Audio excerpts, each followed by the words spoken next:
And welcome back to some geriatric gaming. Shy Sox fan 11 here, and as you see, I don't have my normal piggy up there. I've got actually the Wraith, and it's mainly because I wanted to talk about the Wraith rework. I wanted to talk about the Decisive Strike rework. Almost a week after we saw it go into effect, uh, we're now just a handful of days into the new Decisive Strike, and of course the release of the new DLC. You can see in the background, we've seen the Trickster come out and the new Survivor come out. And I just wanted to talk really quickly about what I thought about those changes and those differences. So first, the big elephant in the room, the Decisive Strike change. My thoughts on that? I played a lot of Survivor. We streamed 6.5 hours worth of Survivor the other night, and honestly, Decisive Strike for me has not changed one iota. And honestly, it really shouldn't change for the purpose that, well, the purpose that most people ran it for, I would assume that most people ran it for, would be to keep from getting tunneled off the hook. I've played many a Survivor round where I've been unhooked. I play Spine Chill with pretty much all my Survivor builds. I've been unhooked. I know Spine Chill's going off. I know the killer is headed right back for the hook. And despite attempts of my teammate, my rescuers, to take protection hits to try to take aggro, the killer has tunneled me and gone after me, and in some cases ignored other survivors on generators while we were in chase away from the hook, ignored other injured survivors simply to focus on me. That right there is the definition of tunneling, and Decisive Strike is the most effective anti-tunnel perk, and well, in cases like that, it absolutely still is. The only change I've had to make is basically whenever I get unhooked, I can't self-care. My teammates are the ones that have to heal me up. If I do any self-caring, either with a med kit or using the perk self-care, well, then that will deactivate my Decisive Strike, which is a bad thing. So I've just adapted to that. And honestly, if they were to make any tweaks and changes to what the new Decisive Strike is, I would have two recommendations, and I think they would both make sense. I think that since other teammates can heal you up, I feel like healing another survivor should deactivate it, but healing yourself, either with a med kit or self-care, should not deactivate Decisive Strike, because that is certainly a defensive maneuver. It's not advancing the objective of the game, and in that case, I don't feel like that should deactivate the perk. And that would be a pretty easy change I could imagine they could do, and I think it would give survivors, particularly those who play in solo queue, a little bit more peace of mind, because I've played solo before. I've been unhooked and watched the person who unhooked me run off for safety somewheres and hide and leave me out to dry. I don't really run into that problem when I'm playing with friends as part of a group. We can communicate, and I can certainly ask for them to heal me, whether it's under the hook or into a safer locale. But that change, I think, would absolutely benefit solo players in particular, and I don't think that would defeat the purpose of why the change was made. The other thing is that, and I think this is something that should have been implemented a long time ago, is that Decisive makes sure that there's an obsession in the match. Whenever there is no obsession, the killer knows no one is running Decisive Strike. When there is an obsession, the killer has to play around the fact that one or all of the survivors could have Decisive Strike.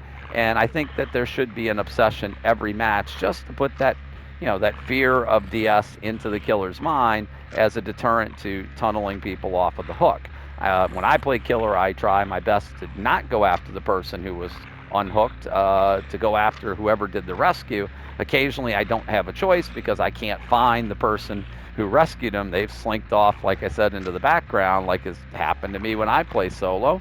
And that's unfortunate for whoever gets pulled off the hook. But I try not to go after that person. I think when I do, or when I'm kind of forced to by circumstances, knowing that the person has Decisive Strike potentially because there's an obsession in the match does make me think twice about whether or not I want to keep up the chase, and if I down them, if I want to pick them up.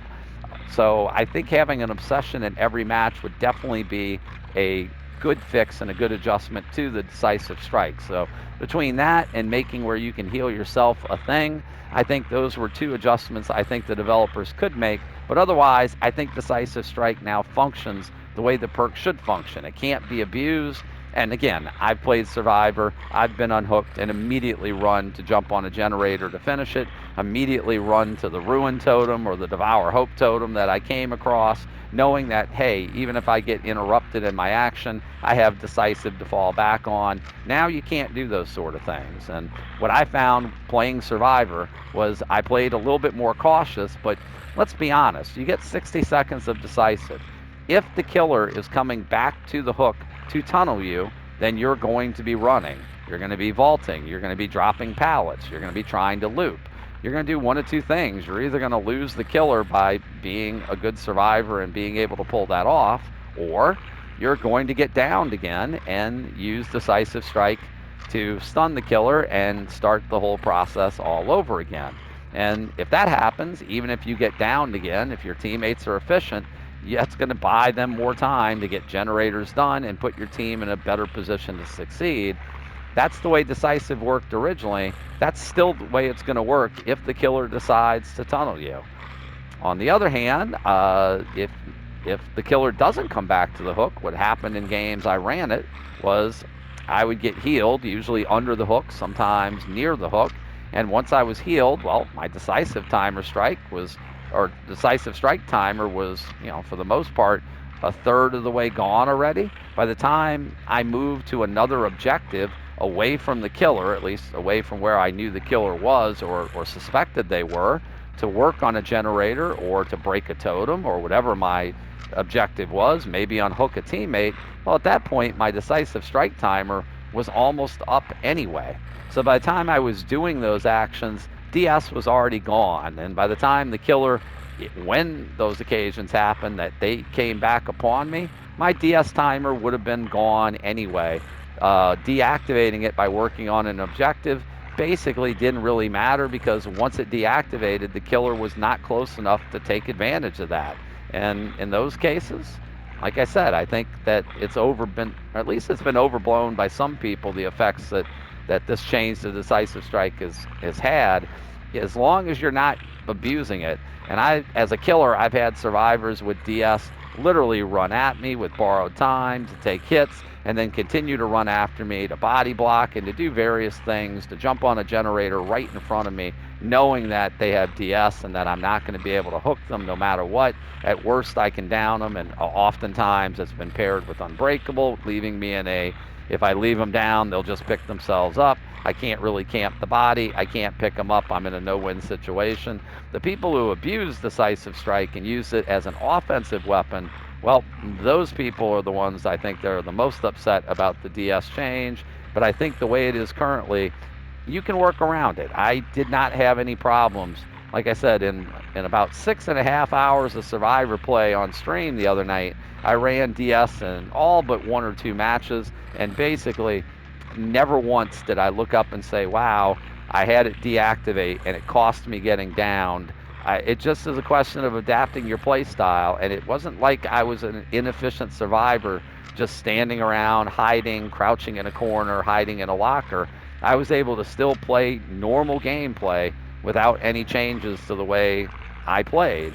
So I think any concerns about DS now suddenly being a terrible perk, or a perk that's you have no reason to run, I think that's completely ridiculous, and I think good survivors know that. And one of the best places to use Decisive is in the end game collapse.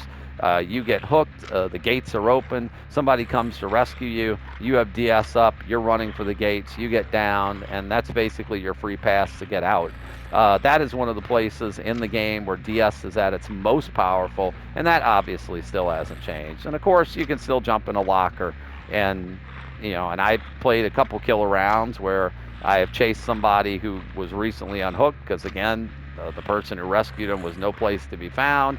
Watched them jump in a locker, and you know what? Had to leave them in the locker because I didn't want to eat the DS. So that still hasn't changed. So Decisive Strike change, I think, was good. I think it was positive, and I think it makes the perk a lot more balanced and a lot more fair. And again, survivors should be able to use it for what, in theory, they should have been using it for to begin with, which is to keep from getting tunneled and to buy yourself some extra time if it does. And I think it still accomplishes that objective. So let's talk about killers. We'll talk about the Trickster, who is not on the screen right now. We played a couple rounds as the Trickster. What's our thoughts on him? Well, we heard everybody talk about him during the PTBs. We saw other people playing him. The consensus was the Trickster was a rather weak killer, fun to play, but on the weak side, and just from my rounds I played, I have to concur. Um, I am not a particularly good killer when it comes to projectile weapons. There's a reason you don't see Huntress rounds on this channel. It's because I'm still practicing with her and I'm not very good at aiming hatchets. And, you know, if I'm not very good at aiming the hatchets, which get 1 health state per 1 hit, you can only imagine how bad things went for me trying the Trickster and his blades. I found myself spamming the blades. I found myself missing more often than not. The laceration meter is, I guess, a neat, interesting new concept that they've added into the game. I don't know how they plan to use it in the future, whether it would be with add-ons, potentially with other killers, or potentially other killers that will have laceration effects added to their power.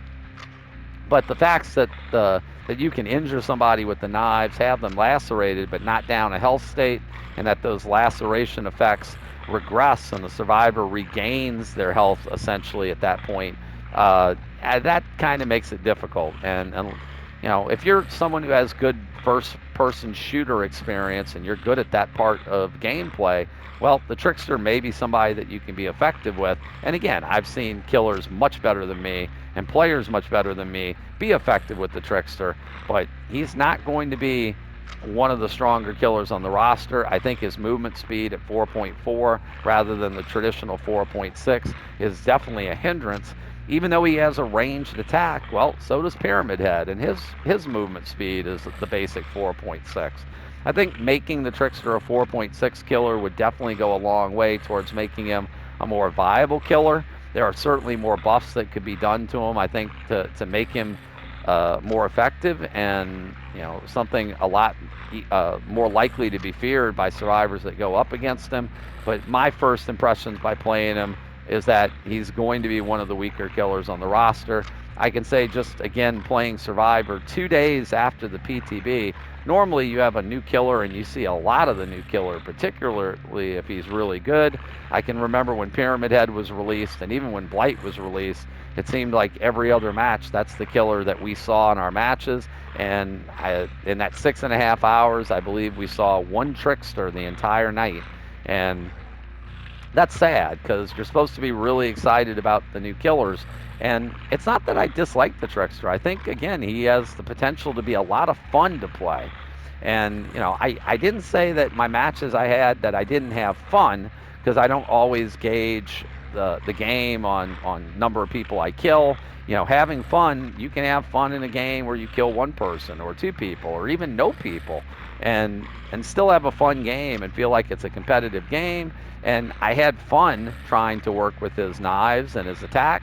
I think the aesthetic of the killer is actually neat. It's different than the regular roster. He's got a unique look. He's got a unique flair. I kind of like the laugh during the course of chases and attacks.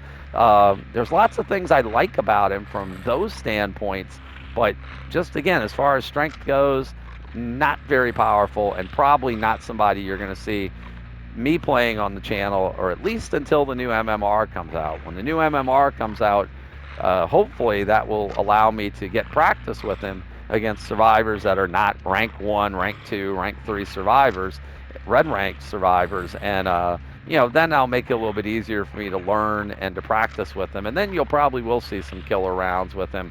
But until that happens, yeah, don't hold your breath to see the Trickster here on the channel, unfortunately. You will see probably more Wraith. I have played Wraith now since his rework, and of course they added a Windstorm. They added a buff to his movement speed while cloaked. Is now part of his base kit. People are saying that there is a bug regarding his lunge or his speed coming out of his uncloak. Can I say that I've noticed it? Honestly, I really haven't noticed it. It may be there, but in my matches, it really hasn't mattered. I've had some very, very, very good rounds as the Wraith, playing with him since the rework. You'll actually see one of those rounds later tonight. That's the plan. It was a match I played on Larry's, and having that base speed added to his kit right off the bat to give him that increased movement, gives a wider range of opportunity of things that you can run with it. I have a build with the Wraith I've run quite often that either involved running Pop and Sloppy Butcher in some cases. In other cases, I run Ruin and Undying and Barbecue for tracking, and make your choice. And usually with those builds, I've run the Speed add-on to help me move across the map quicker to get Make Your Choice victims, and I run the Aura Reading perk to allow me to find Make Your Choice survivors who are hiding. And in this case, I don't need the add-on to help me move faster. What's in his base kit now is doing the job quite effectively.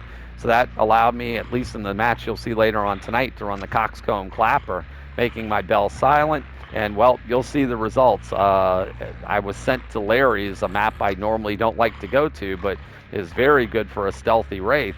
And the survivor sent me there and probably regretted it after this particular match.